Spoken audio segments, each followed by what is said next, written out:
Welcome to episode 72 of the Breaking Balls podcast, post-Windy City of Las Vegas edition.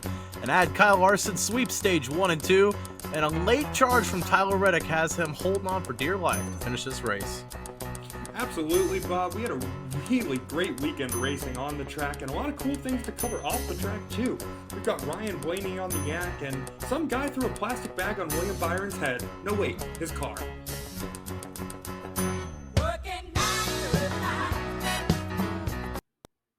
Flags in the air. Boogity, boogity, boogity. Let's go racing, boys. Ladies and gentlemen. Whew, little bit of an exhale after those last few laps.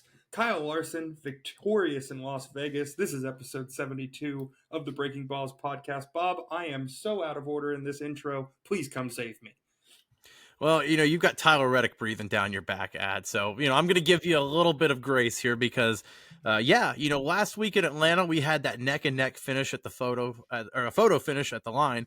And then this week you've got a different kind of finish there, but it's still, in my opinion, just as tense where, you've got somebody almost being hunted down by a faster car with Tyler Reddick and Kyle Larson, probably one of the most skillful drivers in the entire world, if not in this NASCAR field, no less. It was pure drama that was unfolding on TV there. If there was ever such a thing as a slow burn in a NASCAR race, it felt like this finish was about as close as we could get because you could just feel it building as stage 3 was going on. And, Kyle Larson was out in front and he was just doing a masterful job of kind of getting that lead and really just, putting himself out in front of everybody. But slowly but surely you saw Tyler Reddick start to move through the field and gain time. And, at one point, I think he gained almost 0.2 of a second in a lap. He was really just found his line, found his way to get up there. And he just got shut down. I mean, it was like watching a master chess player, watching these two go back and forth. I couldn't get enough of it, Bob. But ultimately, Tyler Reddick came up short. But it wasn't for a lack of effort, I'll say that much. No, not at all. And you could tell he was definitely disappointed, whether it was on the team radio heading to the pit lane at the end or, even in his interview with Fox, you could just tell it felt like he let one go there. But at the same time, you've got to look at it the other way.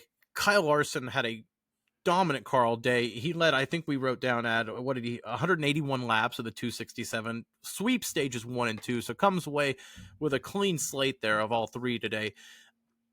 It wasn't that, Tyler Reddick just didn't have enough car, but Kyle Larson also was just masterful defending the line there. Even when Tyler Reddick got, 0.3 away, 0.2 away, he wasn't able to get to his bumper because Kyle Larson, those high lines and low lines, he was reading Tyler Reddick saying, hey, I'm just going to go 50-50 with you. If you want to guess right, you're going to catch me a little bit more, but you're never going to get there quite enough. And, I think that's just, it shows the veteran presence that Kyle Larson has. More than anything, it just shows the skills that these drivers still possess, especially with a spec car like this now, the next gen car. It's up to the drivers to create what they've got. And, you saw Tyler Reddick getting closer and closer to the wall, within 10 laps to go as we got close to that white flag. I mean, just barely away from that wall. And then you have Kyle Larson defensive driving, but still hitting his marks, hitting the pace and no mistakes. It was just two very contrasting styles, but again, like we said, lethal from Larson. Yeah, it just seems like if Kyle Larson wins races, it is in this fashion to where he wins multiple stages, leads a whole, more than 2/3 of the laps. I mean, this was kind of just a signature Kyle Larson win. Like you said, if you're Tyler Reddick, you kind of have to just, it's almost like the same thing you want to tell Josh Allen losing to Patrick Mahomes every year. It's like, look, man, you did the best you could, and you did everything right. It was just, you ran into somebody who just knew exactly how to defend that lead, exactly how to keep things in control. It never felt like, as much as I had kind of hoped that maybe Reddick would get a chance to, get up there and pass him, it just never felt like Kyle Larson was going to fully give him that opportunity. And ultimately, he just, the masterclass of driving we saw towards the end of this race from both guys is it necessarily as exciting as the photo finish we saw last week? No, probably not. But if you're a racing fan, watching those two kind of duel it out and to see the strategy side of this and to see them have to actively think while they're going 185 miles an hour, that's the type of stuff that's why you tune into NASCAR every week. It was just a heck of a finish.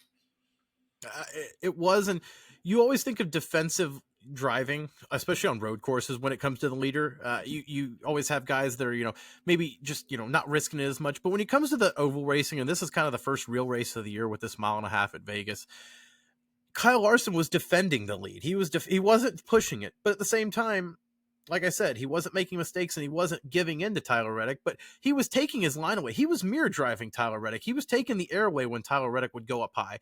He would force Tyler Reddick low, and you can't get as much of a run there. And then when Tyler Reddick would think he's getting something, Larson would move low. It almost was a mind game more than the actual driving game where, Tyler Reddick's going, which way is he going to go into 3? Is he going to be high? Is he going to be low? And sometimes they matched each other, sometimes they didn't. But it was just, like you said, it was a chess match at 170, 180 miles an hour, which, like you said, maybe a little bit different from the Atlanta style last week. But for us motorsports fans here, I love that kind of, you get both. Yeah, I agree with you 100% there, Bob. I also love when, memes kind of become reality, because we've been seeing the memes all over. You see them at the beginning of every season, how Kyle Larson's season doesn't begin until Las Vegas. And sure enough, he must spend a little bit of time online, because it clearly looked like him and the rest of Hendrick showed up today. I mean, Bob, it was just so dominant, and I think that's the word that just kind of keeps running through my mind when I'm thinking about it. It was just an absolutely dominant performance. All hats off to him. I mean, it was dominant, but it wasn't, a way like, where you get those Martin Truex races where he runs away and leads every lap and he's, 10 seconds ahead of everyone. Kyle Larson was still defending, whether it was through Denny Hamlin, Kyle Busch. There was comers and goers all day. And then, Tyler Reddick, it was more just he never had the track position to challenge, because, to be quite honest, and I looked around at the end of stage 2 and said, it's clearly Tyler Reddick and Kyle Larson and then the rest of the field. Mm-hmm. And most of the time you have some sort of shenanigans that kind of muddies the race, whether it's, a caution that kind of breeds another caution and then chaos, or somebody wrecks somebody else that doesn't need to be out there. No, these were two guys that were just going out there with a long green flag run and just seeing who could make it. And at the end of the day, advantage Kyle Larson, because I think whether it's the veteran skill or just, he's been there before, I don't know. But, Tyler Reddick, like they said on the broadcast, is going to be a champion one day. But at the end of the day, it shows that Kyle Larson, man, the skill level that guy has at it, it's uncanny. Yeah, I think we're going to, you and I both are harping on this because it is just so freaking impressive to consider, to kind of be mirror driving like that and at 185 miles an hour and have it be interesting. It was just wild. I mean, I'll say this much, Bob, with some of the different things we saw during this race, I was just waiting for a weird caution to happen. I mean, whether it was, Byron with the biggie bag going over his car, or Christopher Buescher just absolutely annihilating the wall. There were quite a few fun little incidents in this one, Bob. It felt like the first 100 or so laps had, especially the first half of stage 1, and I had multiple texts with friends that were, it's going to be this kind of day, isn't it? Okay. We had Christopher Bell blow a tire because he was running a little too light a camber on the right rear. And then you've got Chris Buescher hit the wall, and then they had to red flag the wall because the wall was basically busted. I guess it met damaged vehicle policy, so it was able to continue. But you had that. Then you had Christopher Bell again in the antics because his crew chief just basically hung him out to dry. We'll get to that later. But yeah, and for the first, like you said, for Kyle Larson, his season starts. For most of NASCAR, it feels like this is the real, test when you get to these ovals, these mile and a half. You had Atlanta and then, of course, Daytona is your opener. More of a lottery, that drafting style track. And once you get to these mile and a halves, this is where you get to show what you've been working on in the winter, whether it's through the drag tunnel or just through, good old-fashioned hard-nosed aerodynamics and maybe doing a couple of things, whether it's gloves or stickers, whatever. But it didn't work for William Byron, by the way, because it turns out there's only one way to stop William Byron. That's putting a plastic bag over his car, because otherwise he had a fast car to start this race. But then you always see little piece of debris hit the grill. You always see, I'm getting my temperature rising. Maybe it's a bag here or there. Not an entire freaking canopy over the grill. I mean, it looked like he had just completely replaced the front end of the grill with a brand new nose ad. That was wild. It was one of those things where if you turned your head away from the race, or you weren't focused, and then all of a sudden you look back on the TV and you saw whatever the heck it was on the front of his grill, it was a head scratcher. I was kind of watching this race with a few different people who don't often watch NASCAR, And I had actually just like left the room briefly to grab something for somebody, and I came back and they're like, "Hey Adam, what's going on there?" And I looked at the screen, saw the bag on the car, and I was like, "Oh no," because you're right. It was so disappointing because he was running so well, had a ton of speed in the car, and looked like he was kind of headed for a great result until he had to go, pit. And I always think it's kind of funny when things like this happen because you can just see the frustration in the pit crew of the guy who had to go and grab that piece of plastic and rip it off the car. That dude, like, without talking to him, wearing a helmet, no facial expression, you could just tell how angry they were about the whole thing, and rightfully so. It's a real pain in the ass. It's a pain in the ass and a pain in the grill because, that obviously it sends the heat through that car and you can't drive it anymore. But yeah, like you said, he rips it right off and then he's back out on the track. It's such a dumb way to lose track position and to lose, basically your day, because he was never able to recover. But like I said, I've seen garbage get on the grill and they've, had to get that off. But that's probably the biggest aero block I've ever seen on a grill before. I mean, that was literally somebody's freaking canopy out from the tailgate out front. I mean, that might have blown in from the strip. I don't know what that was. Yeah, I mean, honestly, it was one of those things where I thought Kyle Busch maybe just, maybe came off of Kyle Busch's car. I know he's really fond of putting tape on the grill, he's very fond of going in to take it off as well, if you've ever heard that audio. But I guess that's a song for another day. But all credit to William Byron. I mean, he did find a way to get a top 10 out of this race, which is remarkable to me considering, losing the track position and then just kind of having that to really get over that. It was kind of good of the team to be able to have instant amnesia and still get a little bit of a result. It's definitely a wake up call in the middle of the day. Hey, you've got to overcome an entire tent on the front of your car. So, like you said, to be able to, manage a top 10 out of that, that's how you manage through the season, the grind of a 26 race regular season there. But the other one, and, we'll get to RFK later, but Chris Buescher did, you saw that slow-mo right when they came back to break after first of all, he wrecks under brake. Just so on brand here. Welcome back to NASCAR, everybody. We are so back. And then you have Chris Buescher, sitting on the pit wall, and you're like, oh, well, he blew a tire. He had to do something. And then they cut to that slow-mo ad where you see the lug nut literally fly off, and then you see the hubcap, and then you see the rim. The tire's still on the car. Incredible, by the way. But first of all, incredible camera work by Fox there. Credit where credit's due. But two, I loved how Larry Mack explained it with the cutaway car ad. For, like you said, watching with people who may not understand what's going on here, you and me, I think, pretty much figured it out right away. That was a very well kind of full circle way to kind of tie that in. And then you get to do the whole red flag with the wall, which we'll get into in a second. But yeah, I loved how Larry Mack did that. No, I was just going to say, you hit the nail right on the head, especially for a group of people who don't often watch NASCAR and stuff like that, just because everybody was kind of sitting there with the, what happened there? Like, did his wheel fall off? And I was like, yes, but it seems like just the rim maybe. But then obviously, watching it in slow-mo, watching everything come apart, how that tire was still on, I don't know. Goodyear, congratulations. That's a commercial somehow. I just don't necessarily understand how, but it wasn't the tire. It wasn't the tire's fault. So yeah, very stereotypical to kind of have that happen at a commercial break, because it was one of the more interesting things that, other than just the kind of the guys, going around and Kyle Larson kind of building that lead. It's one of the only interesting things that happened, and we didn't even get to see it. So death, taxes, Fox missing things that are important in the commercial break. I just was so on brand to come back from a full screen commercial and just see the car on pit road and caution. I was literally scrolling through Twitter and saw Jeff Gluck say Chris Buescher hits the wall as they came back to break. I was like, oh, there we go. All right.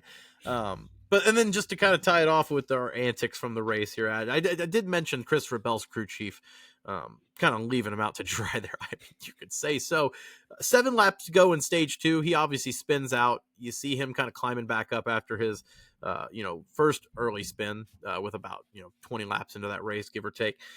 Christopher Bell fights his way back up to 14th. And then with 7 to go in stage 2, spins out. And then, Adam Stevens, I'm not really sure what the call was there. The radio chatter from what I've seen is that he wanted to keep Christopher Bell out. He said, we can stay out. We'll get the lucky dog. We'll be able, or the wave around, and we'll be okay. We'll make it. Christopher Bell said, man, I don't think I can. My tires are done. They're cooked. I spun out. I'm flat spotted. I can feel myself rumbling around on caution. He said, nope, stay out. You can make it. 7 laps. Narrator. He did not make it. What went wrong here for the 20 team that basically ruined his day? He finished, 33rd, I believe? Yeah, 33rd. At the end of the day, Bob, this just is a classic case of, of the ideal situation versus what is actually possible. I think, obviously, as a crew chief, yeah, of course you would like him to be able to stay out and, just kind of make the tires work. So then that way, end of the stage, you come in, you get an opportunity to get the lucky dog. Yeah, of course, that's ideal. But at the end of the day, I think this just goes to show, and the communication between crew chief and driver, you got to listen to the driver. I mean, he's taking too big of a risk out there to really feel uncomfortable with any part of his car, let alone the tires, after he knew he just spun and everything like that.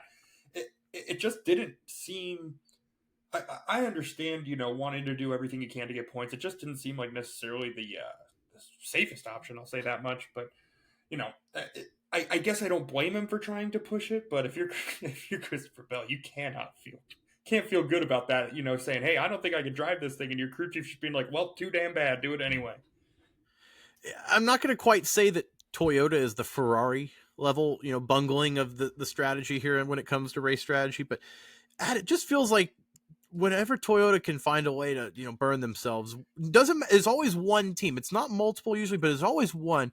I remember last year when Martin Truex, his crew chief, had him out there on scuffed tires and didn't tell him until after he got blown by the field. I want to say it was at Phoenix or somewhere, but he goes, why didn't you tell me? He goes, didn't think it'd matter, mate. And of course, in the James Small Australian accent. At least Adam Stevens gave Christopher Bell the heads up. Hey, you can make it, but it's not going to be fun. He didn't make it. But like I said, it just feels like Toyota always has some kind of head scratcher when it comes to, how they strategize these races. Yeah, I agree. And that's so funny that you brought up the Truex incident, because it was one of the things I thought about while listening to the radio chatter. Obviously, I think the difference between Christopher Bell and Martin Truex Jr. is how they we'll say, express the emotion that kind of goes along with that decision being made by their crew chiefs. Two very different ways to go on there. You got Christopher Bell on one end of the spectrum and Martin Truex on the other, and you just kind of want to meet somewhere in the middle there. But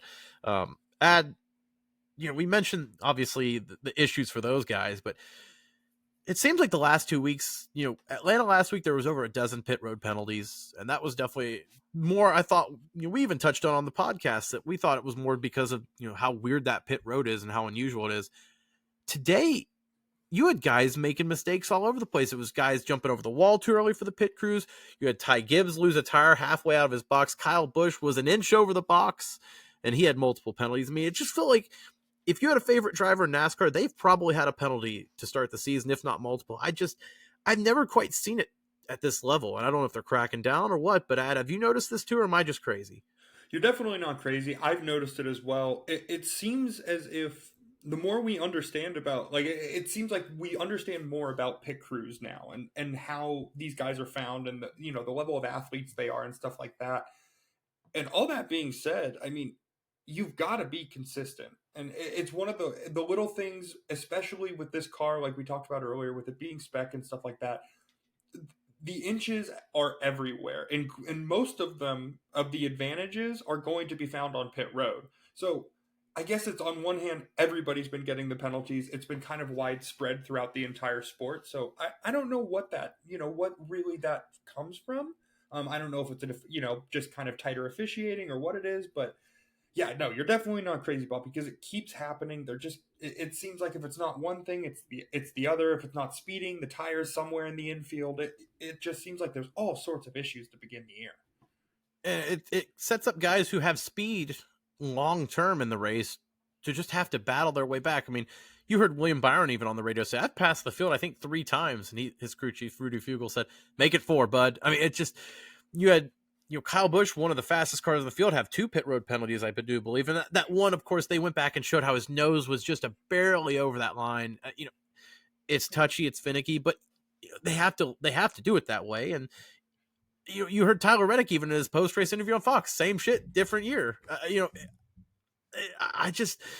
That 45 car was so fast and was always in the back of the field. Maybe if he had the clean air like Kyle Larson, he would have been able to make the adjustments and keep up with the 5. But These guys are just shooting themselves in the foot, whether it's the crews or themselves.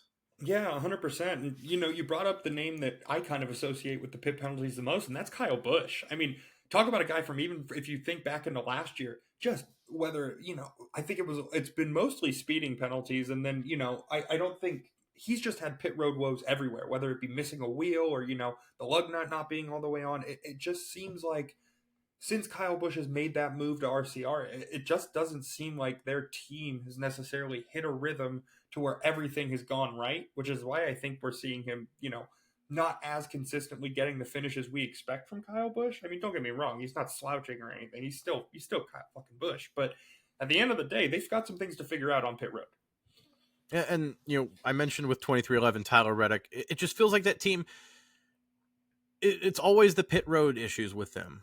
Whether it's Tyler Reddick or, Bubba Wallace had a lug nut get stuck on the car at the end of stage 2. So he was running around for the last, 20, 30 laps on 3 new tires and then a scuffed third because they were going to have to saw the lug nut off on the stage break. Then he went out there and, was black flagged after not serving a speeding penalty after that. And basically was Tyler Reddick's wingman who, while Bubba Wallace is not being registered on the track. It was a very weird dynamic here all around when it comes to the pit roads here in Vegas, a track that's historically not given guys issues. Yeah, it's one of the more traditional pit roads that guys go to. I mean, to be honest, it's one of those things. There's nothing really crazy about it. So yeah, the penalties all day were very just kind of interesting. But Bob, let's transition here into the kind of just the general results. Add real quick one more thing just with the pit roads is that Atlanta and Vegas are both in the playoffs this year. So if this is what we're going to be doing, these pit road penalties are going to end someone's season, by the way. Just food for thought. I'd like to clip this and come back here in September, November, because like I said, if you're going to be this sloppy in March, man, better tighten it up come, race 34 or 35. Yeah, I mean, they've got some time, luckily, but we'll have to see how this goes throughout the season. You're 100% right, though. With both of these tracks being playoff tracks, it will be interesting to see if they can improve the second go-around. Bob, let's look at the top 10 really quickly. Obviously, Kyle Larson, Tyler Reddick, we talked about them already. Ryan Blaney, another good day, another great start to the season. Ross Chastain always seems to be around. Ty Gibbs grabbed a result from the jaws of God knows what. I mean, talk about a guy. Another guy that basically should have been in the front of the field all day, and his pit road issues were just miring him. Yep. No, you're 100% right.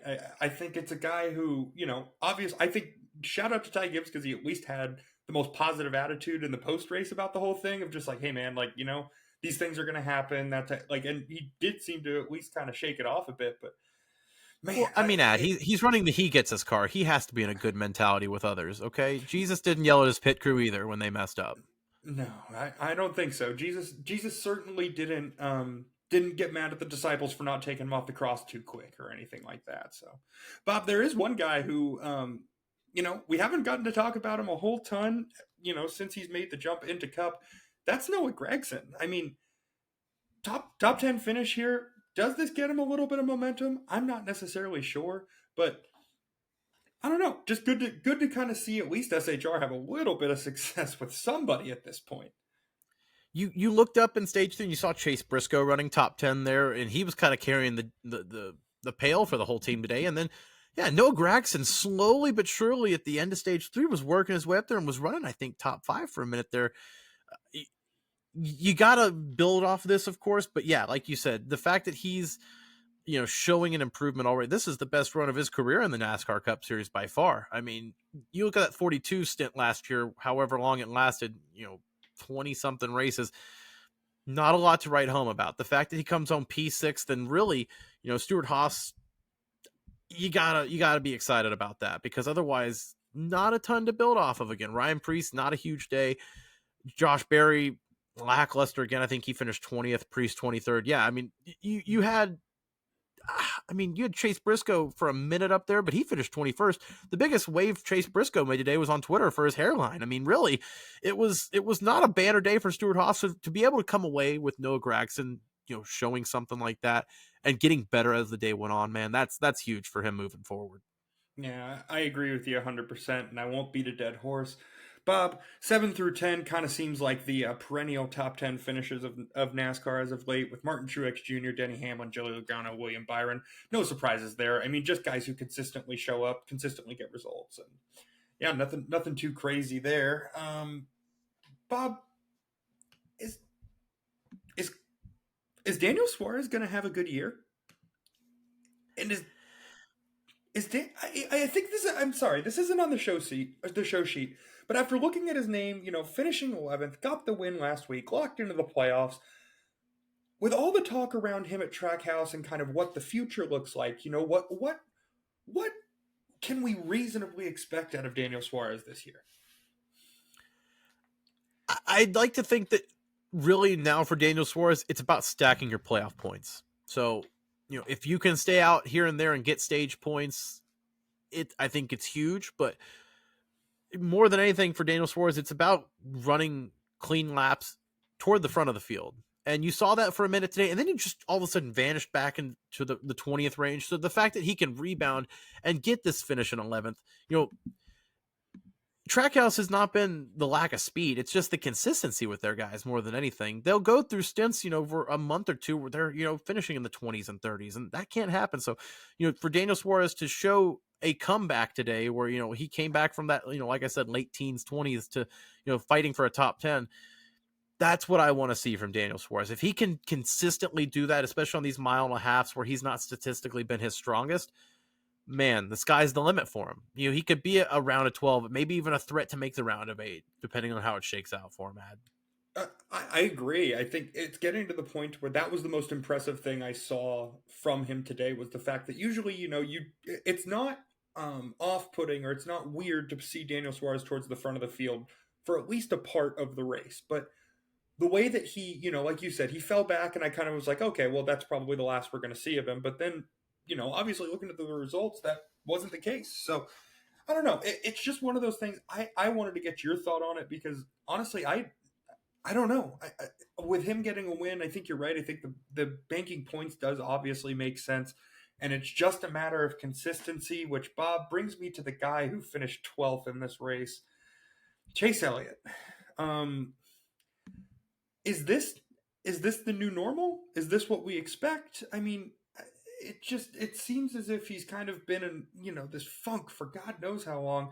And when's he going to get into victory lane again? Should we panic? What do we do?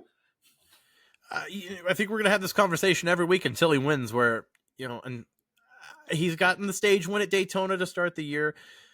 He hasn't been, outright awful, but it's not the Chase Elliott you expect. And, we're going on 2 seasons of this now. It's been a full calendar year now where it's been over a year. It's been a year and a half since he's been a victory, but it's been a full calendar year now where you've really seen Chase Elliott been that elite former champion status. And it doesn't help when Kyle Larson's, leading 180 laps in the race. And, William Byron has already won a race this year. Hendrick's already won 2 of the 3 races, and Chase Elliott's not on that list. He's not in the top 2 right now at Hendrick. So I think the panic button is not fully going off in the Dawsonville pool hall, but I definitely think that, like we said, every week that pressure is going to get more and more. And, Ad, you talk about consistency. At least Chase Elliott is, getting these, semi-decent results, because Alex Bowman in 18th is another guy that, missed time last year with his injury and, was the same way, another Hendrick car that didn't make the playoffs. Very similar seasons with these guys where they've got to show that they're back with mojo and confidence. And right now, I'm not seeing it from that 48 team, Ad. I mean,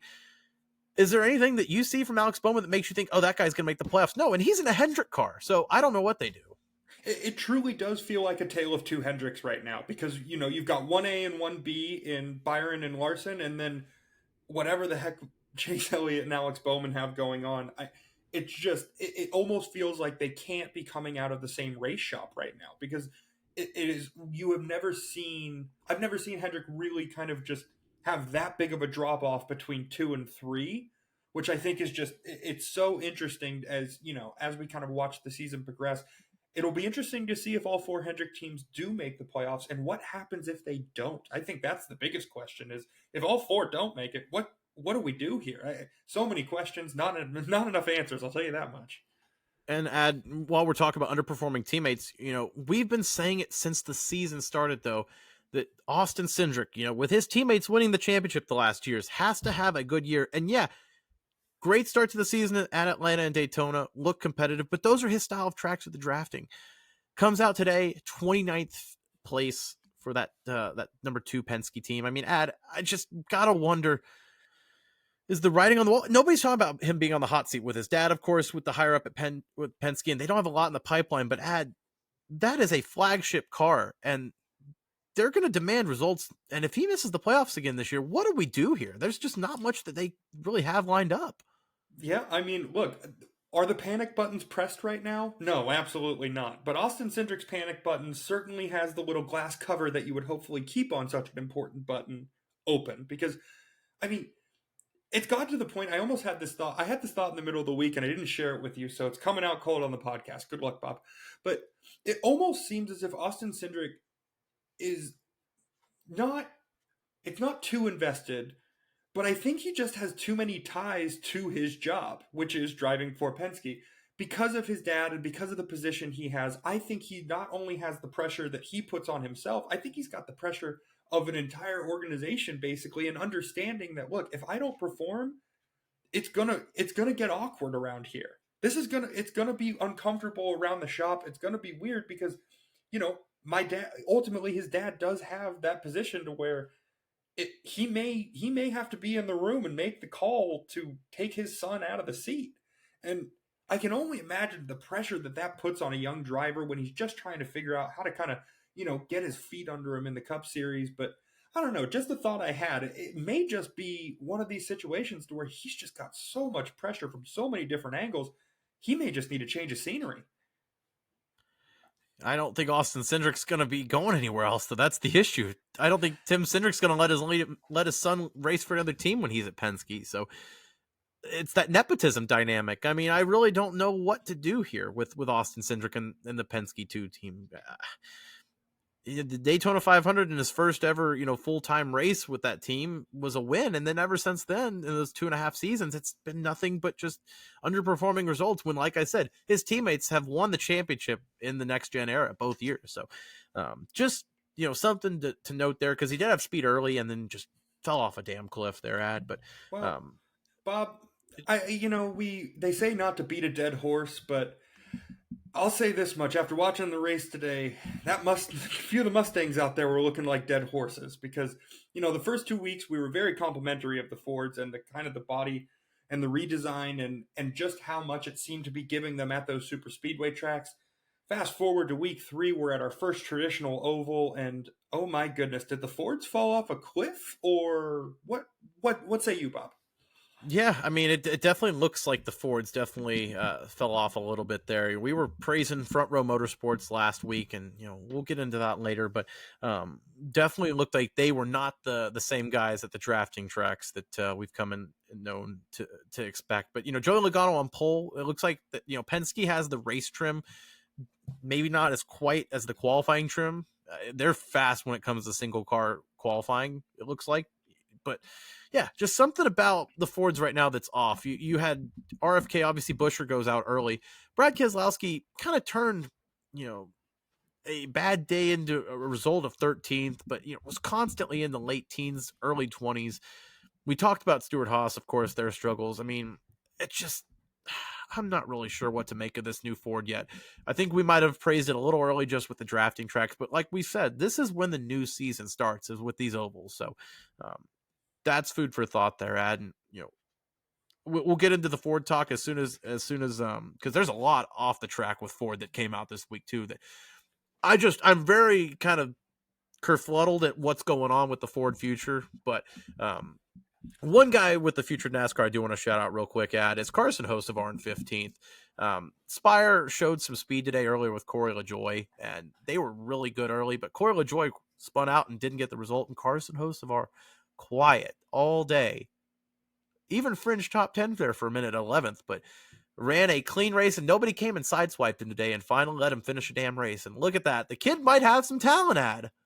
Yeah, I don't think we've ever doubted the fact that he has talent. I think the question marks there have always been, what's it going to be like when he gets to Cup, and can he keep his head on straight? And so far he's done both of those things. I think he's really shown that he, the level of talent he has, I mean, it perfectly transitions into Cup. I think he's, done a great job in the first 3 weeks of the season, learning, running laps, staying as clean as possible, kind of staying out of the way, but in the mix is kind of what Carson Hocevar's strategy needs to be moving forward. I mean, number 77 just can't escape himself because poor guy finally got his driver's license, decided to sign it, and accidentally added the 77. Best part is that in typical government bureaucracy, nobody noticed the mistake and they just let it rip. So he's got himself the 77 on the license, on the driver's license. Be interesting to see if he gets another Cup opportunity and what the heck he's going to do with the driver's license. Gonna have to update that license if he ever leaves that 77 charter there. That's for sure. But yeah, he was the one guy from Spire that had a great result because Zane Smith, an early issue there, kind of deflated his day, and then like I said, LaJoy finishing 32nd. It's going to be interesting to see Corey LaJoy versus those younger guys and seeing if Corey LaJoy is still building or if he just hasn't had teammates that are up to his level. But Carson Hocevar, biggest thing for him is just green flag laps, keeping it clean, getting experience, and maybe not signing your signature on your next driver's license moving forward. Yeah, maybe just leave the number out of it in the next signature line, just in case. You never know what your future holds, Carson. God, you would think. I mean, listen, we've all done it. We all used to sign our names on those sheets, and I just think it probably became muscle memory for him. I was just gonna say, dude, you can't blame the guy. Every other time he's asked for his signature in his life, he probably needs to have the number 77 on the end of it. But the one time man goes to the DMV and accidentally signs it, and nobody even backstops him, nobody helps him out and says, "Hey, man, maybe just take that one off." Nope, it's on the license. It's official. Bob, gotta love that. Wrapping things up from Las Vegas on the track this weekend, we should at least kind of touch on Xfinity. John Hunter Nemechek, that's who won, right? Yeah. Yep. All right, cool. And I don't know why. I was not going to look at the show sheet because I decided to challenge myself. So congratulations, John Hunter. You beat our boy Cole Custer, but we'll forgive you this time. I mean, John Hunter coming in. Now a Cup veteran, John Hunter Nemechek, coming in to beat up on the Xfinity guys, if you will. But yeah, nice to see him in victory lane out in Vegas. That Gibbs team in Xfinity is just dialed in. Chandler Smith had early speed there. Was a little sad to see Sheldon Creed kind of struggling, with his teammates on better or equal equipment. They're getting better results early, but early for Sheldon. But yeah, I was sad to not see our boy Cole in victory lane, but I did love the video Prince. John Hunter Nemechek put up on social media of his kids celebrating at home, saying "Dad, Dad, Dad." That was pretty cool. I love seeing when drivers let us into their lives a little bit. There, Ad. Yeah, I agree, and also it was nice to see that the Truck Series winner's father, Bubba Wallace, was able to celebrate Rajah Carruth and watch him finish, and to kind of see his father, Bubba Wallace, really emotionally react to Rajah's first career win. A very cool scene, Bob. Bubba looked like a proud dad, genuinely. We joke about it, but you could tell how much that meant to him in that moment. The mentorship that Bubba's been through with Rajah for years. Obviously, we saw the Daytona, Stern talking to on TV where he kind of celebrated. And I was like, no, you got to do this, that. And then to come out 2 weeks later and see him come out and win, it was a monumental moment for the sport. Obviously the third African-American driver in the entire history of NASCAR to win. That's something in itself. But, a young guy like Rajah Carruth, who's good on social media, is a young demographic for the sport, something different. He's not afraid to be himself, which is, in NASCAR today with the sponsorships and how they kind of water these kids down, it's refreshing to see. So huge to see for him. And also just the story itself. This guy didn't have a Truck Series ride 2 months ago. And then, Hendrick Cars coming in and sponsoring him now full time with Spire. The sky's the limit for Rajah Carruth. He just needed an opportunity. This guy was a video game racer in DC, just like William Byron was. So, it's just cool to see him get the opportunity and to take the advantage. Yeah, I agree. It's one of these things to where it was a guy who you always kind of wondered, what would he look like behind the wheel of good equipment, or equipment that is at least on par with, the guys who consistently run top 15, top 10. And I mean, question answered this weekend. I mean, what a performance by him. I mean, and to bring back kind of the mentorship from Bubba and stuff like that there, I just think it's so cool to see that type of relationship between guys who at the end of the day, they're not that big of an age gap, but just to kind of have that older brother, somebody who's there to say, hey man, this is what I did, compare notes type of thing. It just helps for the learning curve, helps for the overall health of the sport. And anytime you can get a guy who started iRacing or, sim racing or racing on the computer, put them on the track and see what they can do. It's always good to see that little bit of a transition, because think about it, when, with the kids who are younger than us, they are so tech savvy. They grow up around computers. They, everything they shit. I mean, there's kids who could code who, when I was their age, I don't even think I was wiping my own ass. So to get these kids who are so tech savvy and to say, hey, if you're good enough at this video game, there's a chance you can do it in real life. I mean, there's enough guys in the sport right now who at least make that a very realistic path to get into NASCAR, which the more ways to get into racing, the better. And I think it's only good for the sport moving forward. Opens doors for a lot of different individuals through different entities and spectrums. It's really cool just to see guys that don't take the traditional path. My dad was a racer. I've got sponsorship money and I've just come up through the ranks. It's something different and refreshing to know that it is still possible to do it the grassroots, hard-nosed way. Yeah, a big congratulations to Rajah. But Bob, you said it's good when we get a little bit of a mix-up, when things kind of, you get to shake the snow globe up a little bit. And there were some rumors this week that kind of shook up the snow globe that was NASCAR. And as the proud owner of a Honda Civic, I think it's time I let you grab the floor, because are you coming into NASCAR, Bob? I mean, the rumors are out that, Honda's definitely been peeking their way into looking at NASCAR. Obviously, they have to have everything submitted by September if they're going to be in the series in 2026, like some of the rumors are out there. But yeah, the talk is that Honda could be the fourth OEM that has been rumored for now, it feels like 15 years at NASCAR. It's, we had this kind of flirting with Honda back in the late 2000s, and then the financial crisis happened. So Honda dipped out there. Then Honda kind of just briefly kind of toyed with the idea, about 5 to 6 years ago, but then Dodge kind of came over and was the big darling of that fourth OEM talk, went away, and now Honda back again. They've dropped out of F1 in theory, making the engines with Red Bull. They're just kind of, side partnership there. Big in IndyCar, but that IndyCar partnership ends in 2026. So yeah, I was listening to the Marshall Pruitt podcast. That kind of made waves on social media. He was saying, if you're a Honda fan and you like NASCAR, you're probably going to have some good news and you're probably going to like what's coming. So stay tuned. And having a fourth manufacturer is huge. You've seen already what Toyota's been able to do, and even just slowly building that pipeline with Legacy in the last few years. I think growing the sport and having more opportunities with OEMs is huge, right? Yeah, I think so. I think the only OEM that is in the sport right now that may not want to see this is Toyota, because they're just still trying to grab market share in the same way that Honda will, if they come into the sport, they're going to have to do the same thing. They're going to have to start trying to grab cars, grab teams that they can support, and hopefully, that way you get those OEM relationships and stuff like that. But ultimately, I think you're going to hear a lot of critics talk about how NASCAR is an American sport. The cars driven should be American. And, although I do understand the sentiment, I just think with the way that racing is going and the global sport of racing, having Honda involved, I mean, it's just so different as far as the car companies that are already involved in NASCAR. I mean, they're just a different company, period, just the way they do business. I just think it would be interesting to have Honda in the sport. We've really just been kind of clamoring for this since Dodge left. So I just think it's not a matter of if we're going to get a fourth OEM, it's just a matter of when. I would love it to be Honda, because I think it makes the most sense considering all that they're already doing in racing.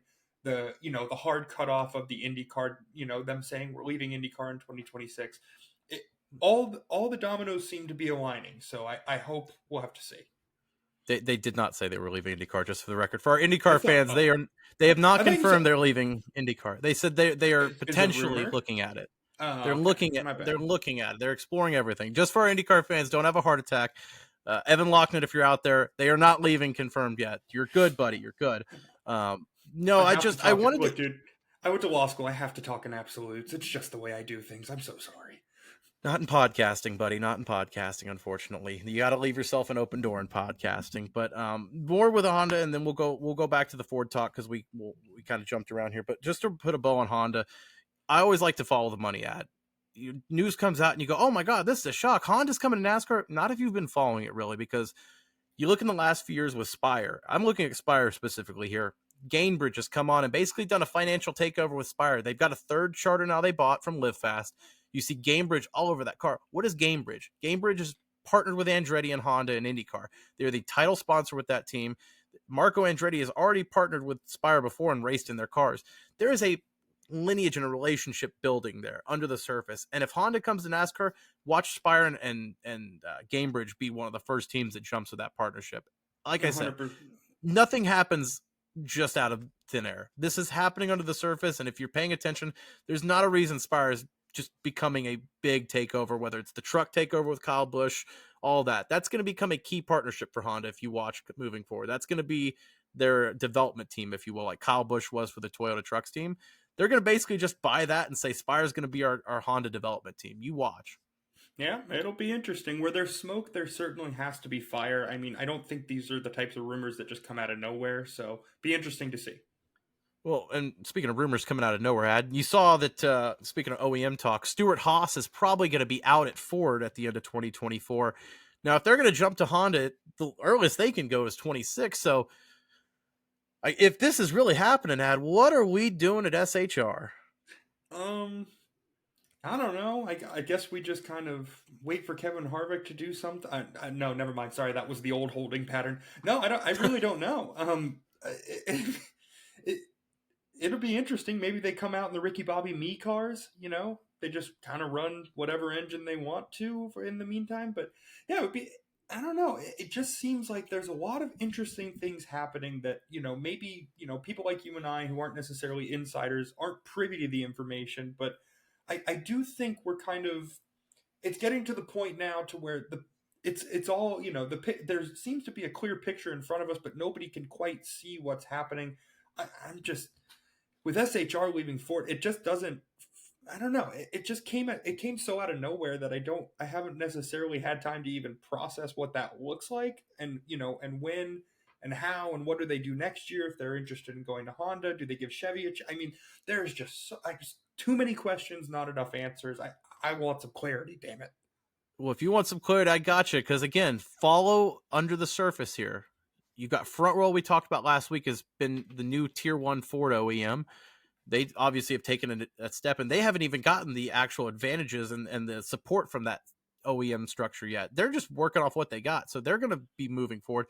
And you've noticed Front Row moving forward, while Stuart Haas the last 3 or 4 years is moving down. I mean, Kevin Harvick in 2021, 9-10 races in that COVID-riddled year? Him and Denny Hamlin were trading wins back and forth. You went from Stuart Haas in 2020, a behemoth from the Ford team, to a kitten. I mean, they are just constantly struggling for pace, and then when they do have pace, they have issues, whether it's illegal roofs or everything confiscated. Last year with Briscoe, they had the points penalty. It just feels like it's all muddled because they lose Kevin Harvick, they lose Buescher.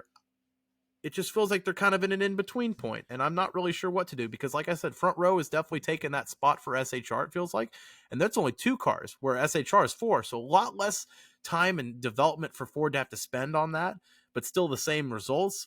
And then you got RFK as well, who was surging last year, and then is starting to, we're 3 races in now, add huge results last year at Atlanta and Daytona. They were class of the field last year.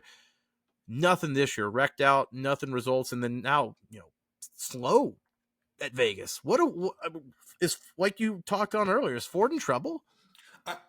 It certainly seems like it. I mean, I don't, it's, of course you try not to overreact, especially when it's such a small sample size at the beginning of the year. But I mean, and especially because this is the first mile and a half we've run on, but it was that bad. I mean, it certainly was enough to cause alarm because you saw teams that were taking such significant strides, especially RFK. It seemed like this was going to be the year that, they get a driver into playoffs and really make a run. And, obviously they've had guys in the playoffs with Buescher and stuff, but it just seemed like, maybe this was the year that Brad Keselowski gets back into victory lane. I mean, but right now, I would almost put it, if things stay as they are, I would say there's a chance Brad Keselowski doesn't win another race in his NASCAR career. I mean, it's that bad right now. So I don't know what you do. I mean, it certainly does seem like somebody got some news, and it's since affected all of the Fords. So I'm just, I don't know, Bob. This one's a real head scratcher for me, especially as a former Ford Fusion owner. Well, and if that Ford Fusion has been seen in the LA area, again, please contact breakingballs@gmail.com. But yeah, like you said, RFK, it's a small sample size, so I'm not willing to, just completely break the fire alarm yet. But like I said, last year at Atlanta and Daytona, they were by far some of the strongest cars when they got together, that tandem duo with Keselowski and Buescher. I mean, they were able to rocket to the front. You didn't see that at Daytona, really. I mean, Brad, did wreck out at the front, but he wasn't consistently there. Buescher was not really a factor. Atlanta last week, I mean, Brad Keselowski finished second in Atlanta last year. Wasn't a factor at all. It was clear to me that Penske is definitely the top dog, which, not a question, but you had RFK at least getting some results that were similar to Penske last year. Right now, Penske is the only Ford team that has been consistent all 3 weeks, and that's even without Austin Cindric. But Logano and Blaney at least got something out. Otherwise, the Fords were lackluster at best. And don't even get me started on Harrison Burton. I don't want to, and I don't think I will. But another, I believe, 31st place finish for Harrison Burton. So if you're, I don't know, if the wind's blowing out there, he's finishing in the rear. Yeah, if you're a fan of that Wood Brothers 21, I'm so sorry. I mean, you are just getting disappointed week after week. They might as well put David Pearson in that car again. David Pearson might be able to get better results. I mean, it's a chance. I mean, you're not wrong. I'll say that much. So you're saying there's a chance, but Bob, I think also David Pearson died in 2018, so that's on me. That's on me. He might still get better results than Harrison Burton. Who cares? Anyway, we're gonna move on. I got nothing for it. I'm sorry, Bob. There's no way to fix that. So Joey Logano, we finally got to see the glove. It was everything that the O.J. Simpson trial taught us to examine gloves very closely. And what the heck was that reptile webbing thing he had going on with those suckers, Bob? He's been out there with those like I guess just marsh people. I don't know what was going on there, but part duck, I guess. I mean, it looked like he could definitely just the ingenuity for that. Listen, if you ain't cheating, you ain't trying. That? I know, but that's the thing, man. It's the little differences. It's the little things that they ingenuity to try and get up a little bit of speed on the competition. If it's not your car, we said last week, it's what you're wearing, and you're literally going to exploit anything you can to get on the competition. And this is apparently just the newest thing. But yeah, I love when they're holding it up in front of the crowd like it's the public trial on Joe Logano, and you're holding it up and you're like, that's wild. But yeah, the video looks like he's even wearing it in Daytona for qualifying. So he got away with it 1 week and got caught the second. Yeah, it's funny how things like that work out. I think in my long illustrious football career, I've been told the first guy in gets away with it, second guy gets caught. Joe Logano, congratulations on being both, my friend. Bob, I think we've had an interesting pop culture week for NASCAR. I'll say that much. Starting with the least surprising of the two, Daniel Suarez, after a race victory, gets pulled up on stage at a Pitbull concert. Bob, got to be kind of funny that your boss, after you win the race, says, "Hey, you know what? Hey, why don't you come on stage at the concert with me?" I wonder how many of those people at the Pitbull concert even knew who Daniel was. All right, Viva amigo, just like Clint Boyer would say, basically. No, like I said, love seeing the cross promotion, love seeing our drivers getting thrown to as many eyeballs as possible. Somebody might go home from that concert and Google Daniel Suarez and see that finish from Atlanta. You never know. I listen, the exposure is any way we can take it. We'll give it here at NASCAR. Yeah, and exposure, right? It's important. You would say so? I would agree. Okay, so let's just say hypothetically one of the biggest sports media companies in the world had your series champion on a one of their more flagship shows, one of the shows they do every single day at 1. Would that be something that you promote, Bob? Just hypothetically. Uh, Go ahead, Ad. I'm just going to let you have this one. Well, son of a bitch, Bob. I am a fan of Barstool Sports. I am a fan of NASCAR. And why did it take me 3 days to find out that Ryan Blaney was on the Yak? I mean, nobody promoted this. I get it. Barstool is polarizing. It's not necessarily the brand that you want to jump into bed with every single day. But dude, you have your drivers go on the podcast. You want to get younger. You're looking into that younger demographic. Why did I have to look so hard to find this clip? And I mean, he was awesome. Everybody talks about how kind of dry Blaney is. Blaney was the entire interview. I mean, they were asking him questions. Oh, do you play basketball? He told he told stories about how he used to play basketball but doesn't because he got injured at Denny Hamlin's house. I mean, it's stories like that like people like you and I who love NASCAR, we're craving this type of content. Don't make me look for it. Don't make me 3 days late to it. Promote it. You have your guys going out to shows, doing different things, doing podcasts, trying to get their names out there. And if you as a brand can't support your drivers, and then you want to turn around and say, oh, well, we just don't have the following that we do anymore. Well, no shit you don't, because you're not helping promote it. You have a huge fan base. Of course, they may be a base you already have, but the way social media works, you have followers, put it out there. You're going to get new people engaged into the content. You're going to get somebody that says, hey, that Ryan Blaney's a really cool dude. Maybe I'll tune into Fox and watch NASCAR. I mean, it just drives me crazy that finally Ryan Blaney goes out, does something, does exactly what we've been telling him to do, and nobody does anything to promote it. I mean, it just makes me blue. I could yell until I'm blue in the face about this. I mean, it just makes me mad. Yeah, I'm with you though. They need to get that in front of people. Whether it's Ryan Blaney or NASCAR, or getting that out, making sure that's known for people that want to find it. Like you said, 3 days late for someone like, and I'm the same way. I like Barstool's content. I like Ryan Blaney. I like following NASCAR content. It still hasn't come across my feed, quite frankly. So I'm maybe that's just on Barstool. Maybe they didn't want that out. Maybe NASCAR, like you said, doesn't want to be back in bed with Barstool like they have been the last few years. I don't know, but you got to do a better job of getting your stars out there. And when they do get out there, making sure people are knowing about it. Because like you said, seeing Ryan Blaney down to earth like that, when he's more reserved usually, that's something that we want to see. Yeah, no, and it was one of those things that I stumbled upon it at like 11 o'clock at night while I was watching YouTube before I went to sleep, and I literally texted you all caps. I mean, very rarely do I go into all caps Karen texting mode, but that's where I was at with this one. It got me, I'll say that much.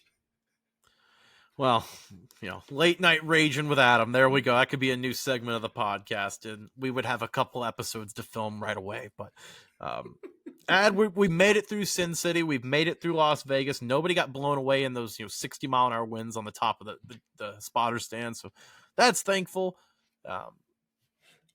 I'll say this, just a huge shout out to the Flapper girls for keeping those headdresses on before the Xfinity race. They were out there. We're talking, I mean, just hurricane style winds, and these girls are out there just the dude's giving the command to fire the engines, and they're just sitting there just like, oh gosh, like holding these freaking like basically sails of feathers on the top of their head. I mean, I thought one of them was going to blow away if we weren't careful.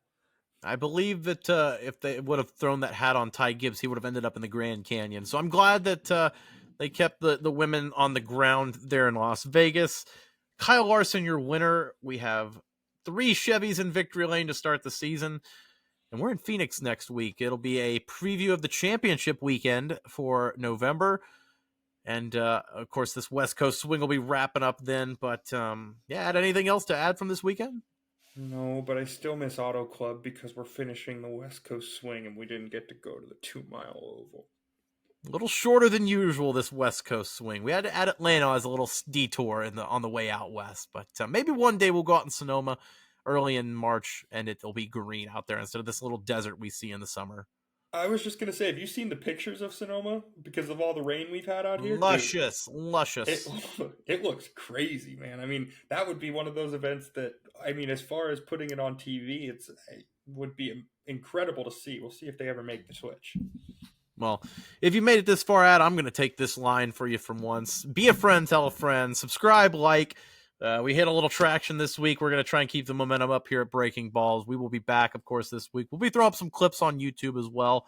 And, of course, hit us up on our social media, Breaking Balls on Instagram. Is there anything else that we need to cover here? I surely don't think so, Bob. This has been a very fun episode. Yeah, blow this up. Thank you for all the love on the Logano video. You know, we do this for fun, and we're just happy that anybody's out there listening. So if you're here for the first time, thank you. And I will finish it off. I will have something to say to end this one. I'll take the last words if that's okay, Ad. Amen, brother. Let her rip. The F1 race this week fucking sucked. Good night.